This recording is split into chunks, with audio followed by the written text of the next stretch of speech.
Assalamualaikum students. I hope you all are doing well and good. In this video we will going to study the adaptation of the chapter 1, and that will be our part 2. In the previous video we have studied adaptation in reptiles, adaptation in aerial animals, their legs, how they form their legs, how they used to fly, and the animals, different animals in the snowy region. But in this video we will going to study the adaptation for food in animals. वो adaptation for food in animals, what they feed on, ये हम लोग ये वाले video में study करेंगे. So for that you have to take out the topic and you have to look at the para. We can categorize animal as herbivores or carnivores. Special adaptation are seen in each category. Categories रहेंगी animals की, जैसे herbivores क्या खाना पसंद करते हैं, carnivores क्या खाना पसंद करते हैं. ये दोनों कैटेगरी में उनका जो फीडिंग है वो that will be study easily. Okay, we will discuss in greater detail in the chapter nutrition वाले चैप्टर में हम उसको अच्छे से स्टडी करेंगे. Watch the programme on channels like National Geographic, Wild Discovery etcetera to learn about the feeding habits of animal. ये channels अगर आप इंटरेस्टेड होंगे तो देखना है आपको, ताकि इसमें आपको ज़्यादा से ज़्यादा इन्फॉर्मेशन मिलती है. What are the feeding habits of animal like frog, snake, birds, mosquito, butterflies etcetera. Right, now here is the chart given. Student, look at that chart. You have to complete it. Take a pencil, you have to write it down. Okay, the answers, sorry, not now you have to write it down. You have to search it from the from where you can get answers, and you have to write it down. That will be your homework. Now what is the question? 3 columns are given. First column is all about adaptation, second is about animal, and third is about use of that adaptation. तो adaptation मतलब sharp teeth किस लिए होते हैं और किसके होते हैं, कौन से एनिमल के होते हैं. First example is that sharp teeth जो होते हैं वो लायन और टाइगर के हो गए. यूज़ ऑफ अडेप्टेशन किस लिए हो गए, टू टीयर द फ्लैश को खाने के लिए उनके होंगे. लॉन्ग एंड पॉइंटेड बीक किसकी होगी, कौन सी एनिमल की होगी, आप और वो क्यों होगी आपको वो लिखना है. ऐसे करके आपको ये पूरे 5 अडेप्टेशन की इन्फॉर्मेशन निकालनी है. Now look at that next paragraph, that is adaptation for blending with the surrounding के साथ में कैसा एडजस्ट हो, उसके लिए अडेप्टेशन की क्या इंपॉर्टेंस है. We cannot easily spot colorful butterfly, lizard and grasshopper. They get camouflage amidst grasses, part of the plant like stem, leaves, flowers. That is because their colors blend with those of the surrounding. कुछ animals इतने surrounding के साथ miserable होते हैं that they can not easily spot. Like butterflies, lizard और grass hopper का colours जो है वो ज़्यादा से ज़्यादा सराउंडिंग से मिलता जुलता रहता है, तो उसकी वजह से हम लोग उनको ईजीली क्या नहीं कर पाते, उनको ईजीली स्पॉट नहीं कर पाते. तो that is nothing but the blend and that is nothing but the their blenders with the surrounding. How they blend with the surrounding और how they adjust with the surrounding के साथ रह कर उनके अंदर जो चेंजेस अडेप्ट होते हैं तो वो सराउंडिंग से क्या होते हैं, एग्जैक्टली मैच होने लगते हैं, जिसकी वजह से क्या होता है कि वो चेंजेस उनके अंदर भी आते हैं और वो इजीली स्पॉट नहीं होते. Changes that take place in the various organ and life process of organism that enable them to live, feed, reproduce, to perpetuate themselves and to protect themselves from their enemies. और यही सब इसीलिए changes उसके अंदर plants और animals में इसीलिए changes आते हैं ताकि एनिमल्स से वो क्या हो, प्रोटेक्ट हो, एनिमल्स से वो लोग क्या हो, बच सके, अपने आप को एस्केप कर सके एनिमल्स से.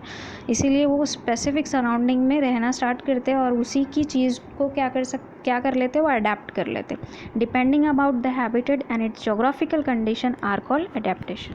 इसी को क्या बोलेंगे, अडेप्टेशन बोलेंगे. Now move to the next page, that is about Darwin's theory of evolution. You have to read it. That is the very interesting theory, students. You have to read it down. Okay, now look at that next paragraph, that is about classification of living organism. How living organism is classified. Why are living things classified. living thing को classify करने की क्या ज़रूरत है, उनको अलग अलग class में रखने की क्या ज़रूरत है. Which are the criteria used for classification of plants and animal, और उनका criteria क्या है. It is difficult to study and remember all the organism in the diverse living. इतना आसान नहीं है स्टूडेंट कि हम लोग सारे ही लिविंग ऑर्गेनिज्म को स्टडी कर सके. इसकी वजह से उनको क्या किया गया है, डिफरेंट कैटेगरीज में उसको डिवाइड किया हुआ है, और that is nothing but the classification. जैसे आप जो है वो एक गर्ल्स की क्लास होती है, एक बॉयज़ की, स्कूल में एक गर्ल्स की क्लास होती है, एक बॉयज़ की क्लास होती है। फर्स्ट स्टैंडर्ड से लेकर 10th स्टैंडर्ड तक क्लासेस होती है। फर्स्ट में ये बच्चे बैठेंगे, सेकंड में ये बच्चे बैठे होंगे, that is nothing but the classification, right. और उस क्लासिफिकेशन को अगर गर्ल्स और बॉयज़ की कैटेगरीज में डिवाइड किया जाए तो गर्ल्स ए सेक्शन में बैठेगी, बॉयज़ बी सेक्शन में बैठेंगे।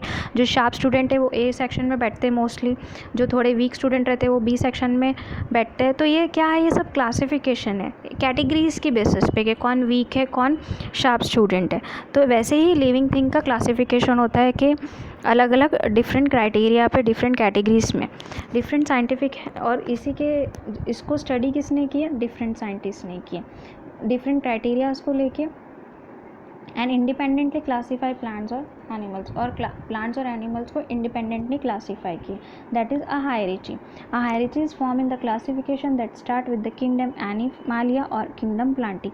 हायरार्ची स्टार्ट हुई है, एक कॉलम स्टार्ट हुआ है किंगडम एनिमालिया से लेके, तो किंगडम एनिमालिया और किंगडम प्लांटी, ठीक है। फर्दर ग्रुप एंड सब ग्रुप्स आर फॉर्म, और फिर इसमें ग्रुप्स रखे गए। एक हायरार्ची है जिसके अंदर क्या है, एनिमालिया है और प्लांटी है, राइट। उसके अंदर फिर कुछ ग्रुप्स रखे हुए और उसके ग्रुप्स के अंदर फिर कुछ ग्रुप्स रखे हुए, that are sub group, are form depending upon basic similarities.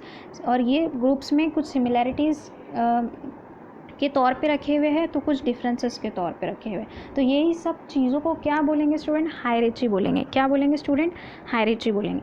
जैसे एक स्कूल है, उसके अंदर कुछ बच्चे हैं जो शार्प है तो उनकी कैटेगरी अलग है, कुछ बच्चे हैं जो एकदम डल है उनकी कैटेगरी अलग है, कुछ बच्चे जो एवरेज है उनकी कैटेगरी अलग है, और यही सब बच्चे जो वो 6th स्टैंडर्ड में रखे हुए, 7th स्टैंडर्ड में रखे हुए, तो इसी को हम लोग क्या बोलेंगे, हायरार्ची बोलेंगे। तो जैसे ही 6th स्टैंडर्ड में शार्प बच्चे भी आ गए, अच्छे बच्चे भी आ गए, डल बच्चे भी आ गए, तो वैसे ही हायरार्ची में ग्रुप्स आ गए, सब ग्रुप्स आ गए। तो binomial nomenclature by Carl Linnaeus. Carl Linnaeus is the name of the scientist. Imagine that there are 4 student with the name Kabir और किरण इन द क्लासरूम। वही देखो एग्जाम्पल दिया हुआ है आपको उसको स्टडी करना है। Now look at that second paragraph. Binomial nomenclature is used to identify each organism. एक organism का नाम पता करने के लिए उसको एक नाम दिया हुआ है, that is nothing but the binomial nomenclature। मतलब ये नाम उसको according to atmosphere दिया हुआ है, according to environment where it survives, उसके हिसाब से उसको नाम दिया हुआ है। According a scientific name has been assign to each organism. इनको साइंटिफिकली एक एक नाम दिया हुआ है। It consist of 2 part, the first part is genus and the second part is species. 2 part रहेंगे इसमें, एक पार्ट उसका जीनस रहेगा और दूसरे पार्ट का नाम स्पीसीज रहेंगे।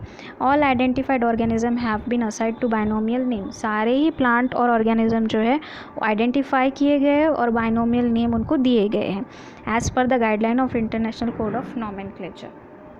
All the organism of the species are so similar that irrespective of differences in color। और यही nomenclature में कौन से organisms को रखा हुआ है, जैसे जिनके डिफरेंस होंगे, जिनकी सिमिलैरिटीज़ होंगी, जिनमें डिफरेंसेस होंगे, किसको लेके, कलर को लेके, हाइट को लेके, हैबिटेट्स को लेके, हैबिट्स को लेके, they can reproduce among themselves, whether they can reproduce among themselves or form new individual like themselves, right। For example all domestic cat in the world belong to the same species. जैसे सारी domestic cat same species को belong की हुई है। The same is true in the case of animal like hen, cow, dog etcetera. ऐसे ही hen, cow, dog के साथ है। And plants like mango, wheat, maize, और मैंगो, व्हीट, मेज के साथ में भी ऐसे ही किया हुआ है। Following are the some example. Look at that this chart, you have to study this chart student। first column is all about hierarchy, mango, human, kingdom, planty, animalia। Means phylum, kingdom phylum में किसको रखा हुआ है, kingdom phylum में एंटोफाइला को रखा हुआ है, कॉर्डेटा को रखा हुआ है। क्लास उनकी कौन सी है, डाइकोटिलिडोन है, मैमालिया है।